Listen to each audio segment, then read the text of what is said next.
Hello, everybody. Thank you for joining our Global Gooners Pod. With me here is Ash from Gunners Hub Africa.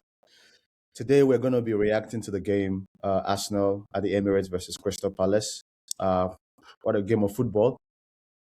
Before I unpack and express my emotions in this game, um, I have Ash here to kind of lead the way to sort of tell us what's been happening to the Arsenal lately. What's with this dip of form? What's going on? What did you make of the game, Ash? It was a game that started very well. First of all, hello everybody, and thanks for joining in.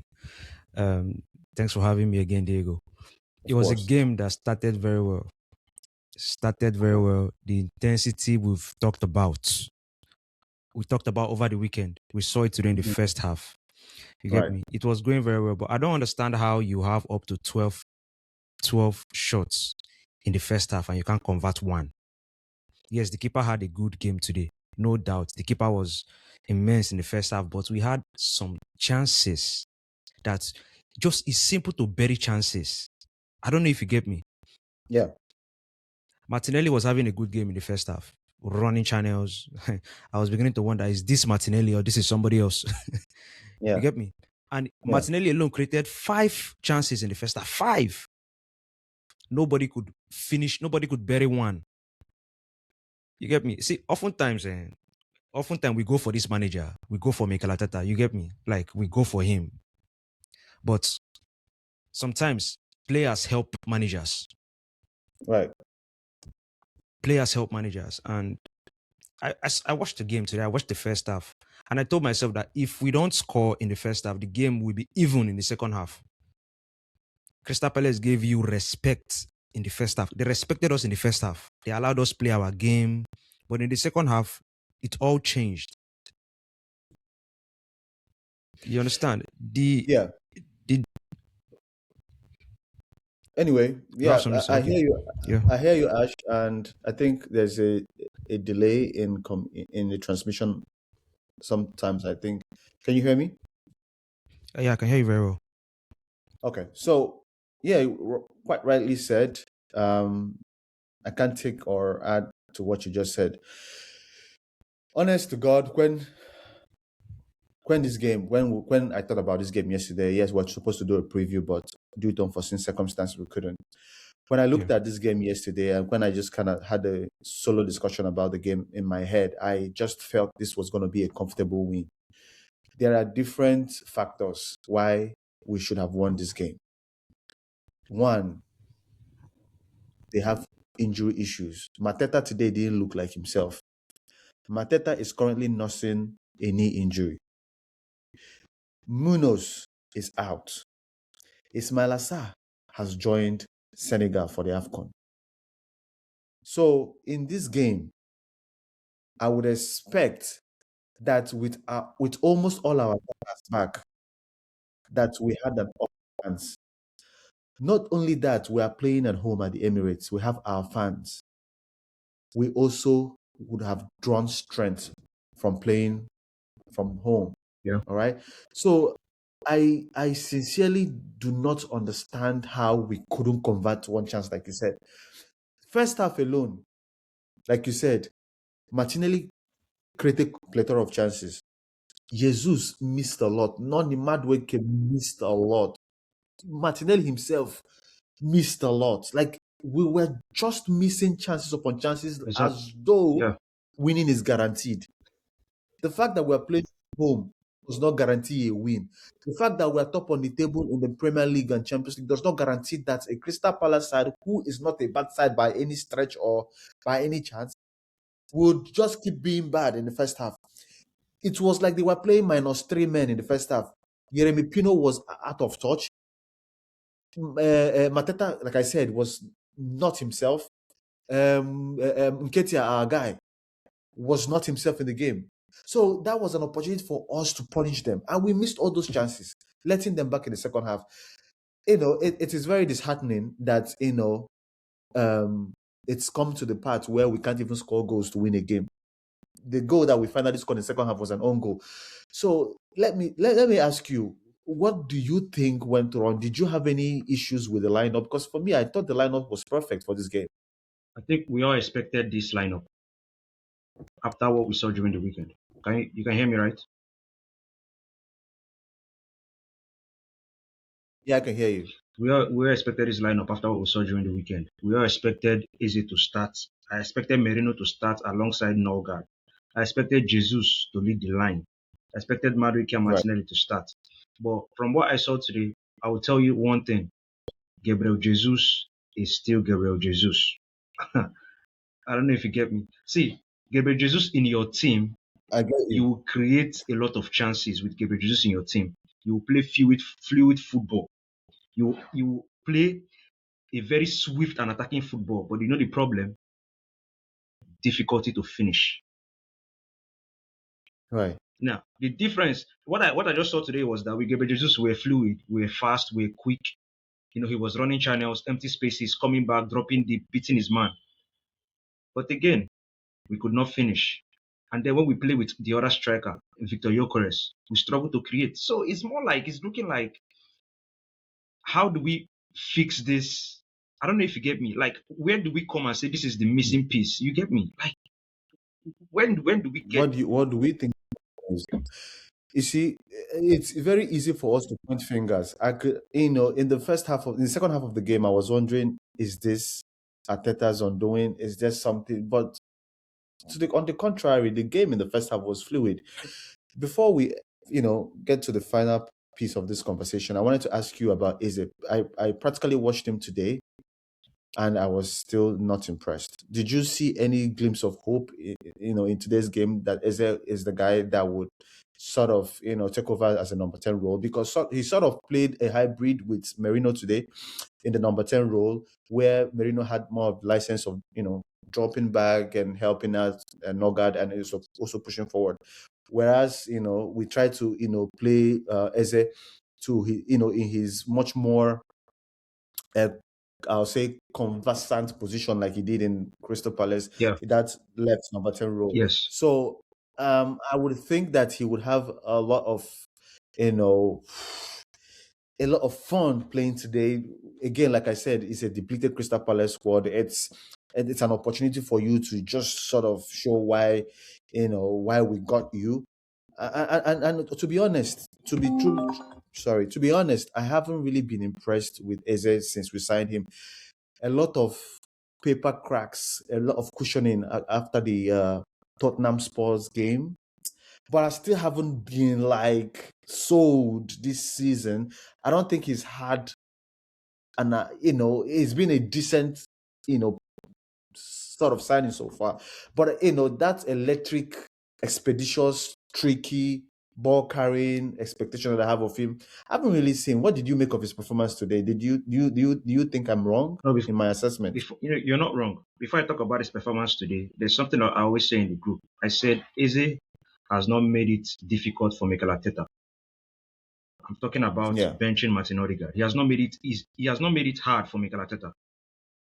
You get me? He yeah, has not made it hard in any way. That's the yeah, reason why Odegaard comes back from injury. Mikel Arteta throws him in immediately. Today we needed something. yeah, What did Mikel Arteta do? He takes Eze off, bringing Odegaard and Saka. He has not made it difficult for the yeah, manager.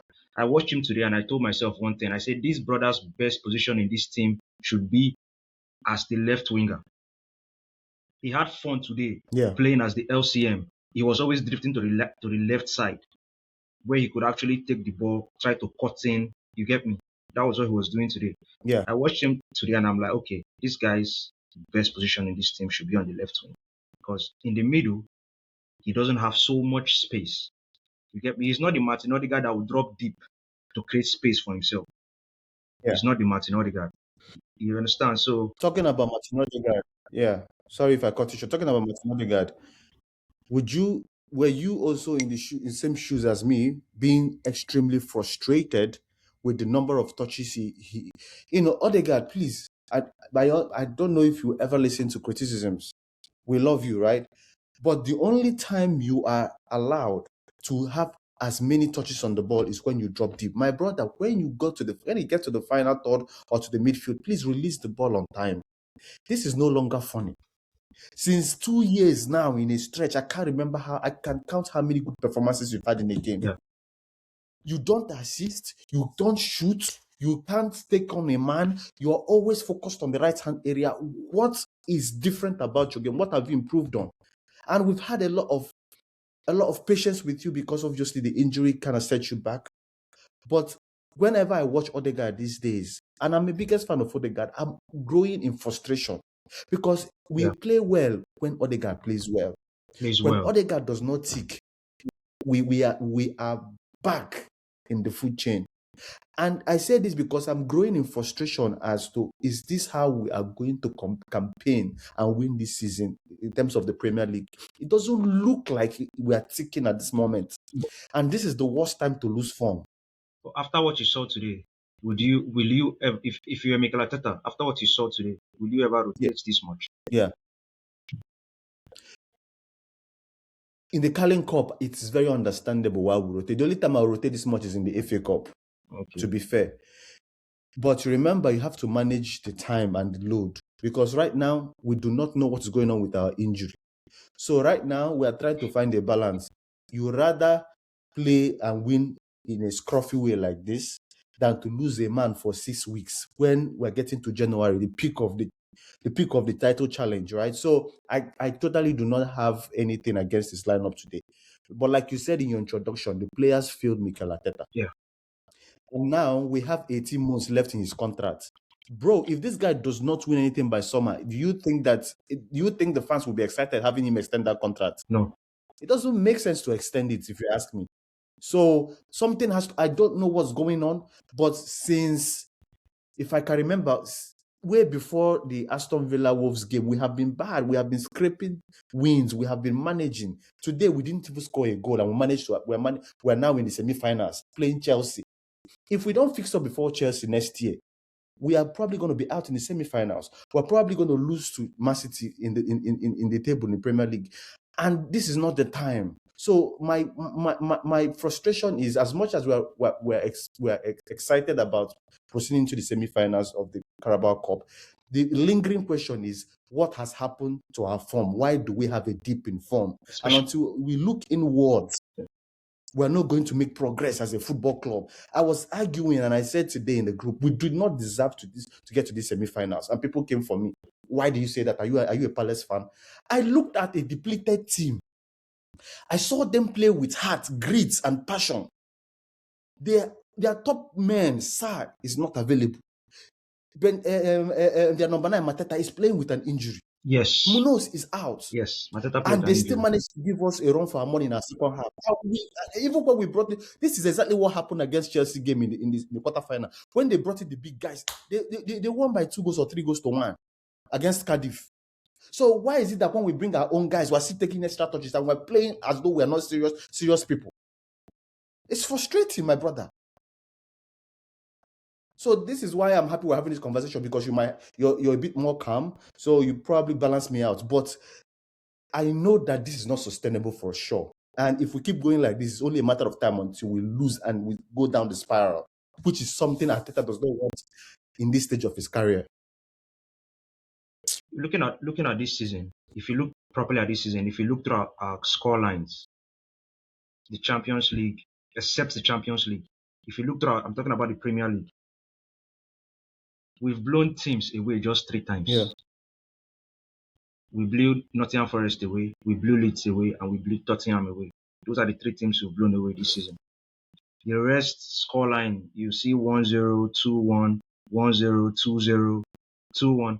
You get me? And for the past 3 games, Wolves, Everton, and this game, we've struggled.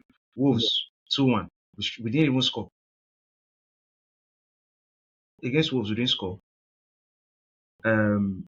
Against Everton, it was just, against Wolves, we didn't score. Against Everton, it was just 1 goal. And then Crystal Palace today, still an own goal from Lacroix. You get me? And before this game, I looked through Crystal Palace record and all that, and I found out that they conceded a lot of goals from set piece. During the weekend, they conceded 4 against Leeds from set piece. You get me? And today I was like saying, okay, true. Yeah. Today I was They like, even lost an early road to Leeds to lead, 4-1. yeah, 4-1 to lead. And today I was like saying, okay, they have a weakness with set piece, and we'll actually, attack it. Leverage on it. Yes. And today we did not even rely on set piece. We had open play opportunities.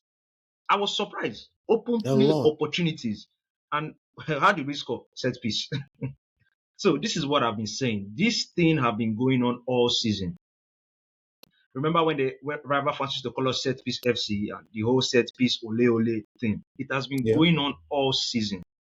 The attack have not clicked. And people can blame it on injuries. You get me? But I will tell you, they'll say Osaka was out and then Madueke replaced him. But ever since Saka came back, ever since Martinelli came back, you get me? Ever since Gyökeres came back, the struggle have been there when Gyökeres got injured. The struggle is still there now. Gyökeres is back. And then you have all these players coming back, Jesus and the rest. The struggle is still there. It is just evident now because, to me, I'll say this. It is evident now because the most offensive player in the team is out. You get me? The player that makes it look like we are so good offensively. Why? Because of set piece. Gabriel Magalhaes is out. You get me? So when we struggle to when we struggle to convert open play chances, we still struggle to convert set pieces because Gabriel is out. It's crazy. It's out. So this thing has been going on, not just this season, it has been going on since last season. Like you said, Martin Odegaard, he touches the ball too much. That's your best bet for creating something in this team. And currently, right now, that guy is. I said it. I told you something after the Everton game. I told you that if Martin Odegaard continues to be this Martin Odegaard, not the Martin Odegaard the season we nearly won the league and we lost just to Aston Villa. If he doesn't go back to being that Martin Odegaard, this struggle will continue. You get me? Because I've watched, you talked about Eberichi Eze. I've watched Eberichi Eze. You get me? He's not that guy that would take the mantle when the going gets tough. I don't know if you get me. No. He's not. No, he will capitalize. Yes. He will capitulate, my bad. He's not that guy. He's not your guy to drop deep. Even the games you struggle to play out from the back, he doesn't even drop deep to make things work. You get me? So I feel like going forward, our deep in form is in attack. I don't know if you get me. Our deep in form is in attack. The defense, despite the injuries, Calafiori slotted it today for Nkapie. Yeah. And I'm not sure Mateta won any duel against Calafiori. You get me? He did a very good job. Calafiori was solid. Skelly came in today for Calafiori at left back. Decent performance. Timber always. Saliba always. The midfield, Norgard was so good today. You get me? Yes. Merino, not really sparking. He didn't get really. It was okay. Yeah, it was just okay. You get me? But the attack is a problem. And I know people might go and say, oh, well, Saka was out of the team today and Gyökeres was out of the team today. This problem is, even when they start, these two players I mentioned, even when they start, Saka and Gyökeres, it's still a problem. Yeah. Okay. So, Ash, final thoughts. What do you think is our best bet of beating Brighton at home this weekend? Given this very not good, or I'd say underwhelming performance in the last couple of weeks. What do you think? Because that's a must-win game if you want to stay afloat till January. Well, the players have to look at themselves. You get me? Today's game is a wake-up call. We have to take off this mentality of, oh, at last we won. I don't know if you understand. Oh, at last we won. Yeah. Sometimes how you win matters. You get me? Yeah. I can tell you, Brighton are looking at us right now and they are going. I don't know if you get me. They are going. We are beatable. That is what it's looking like. We are beatable.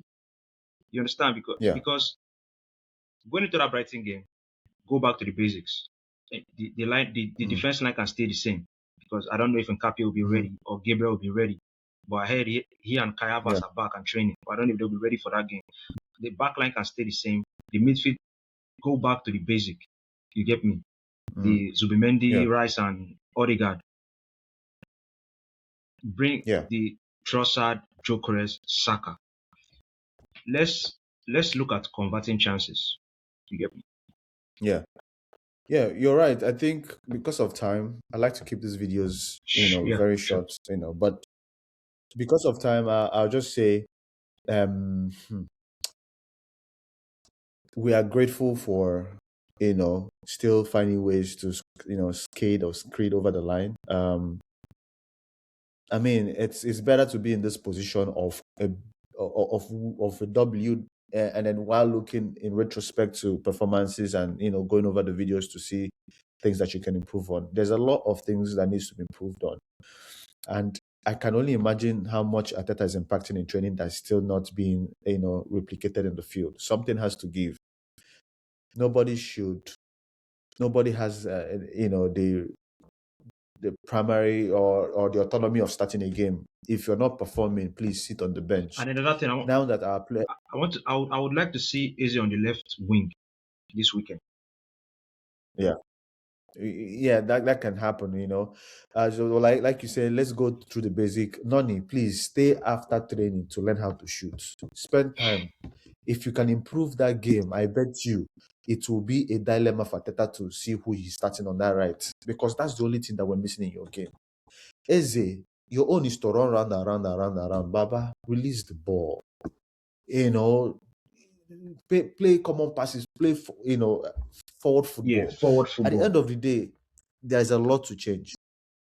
Forward football, there's a lot to change, and ultimately, we are just hoping for the best. I can't be talking tactical analysis here. I'm not a professional, but I know that it's not working, and it's just only a matter of time until we implode, and we don't want to get there. So, maximum support for the team, maximum appreciation for the level of the boots is just not good enough, and we're hoping that they do better on Saturday. Thank you, everybody, for joining. Again, please like, share, and subscribe to the Global Gooners Pod and to Gunners Hub Africa. Please show us some love. Until next weekend, actually this weekend, see you This again, weekend. Gunners. Peace.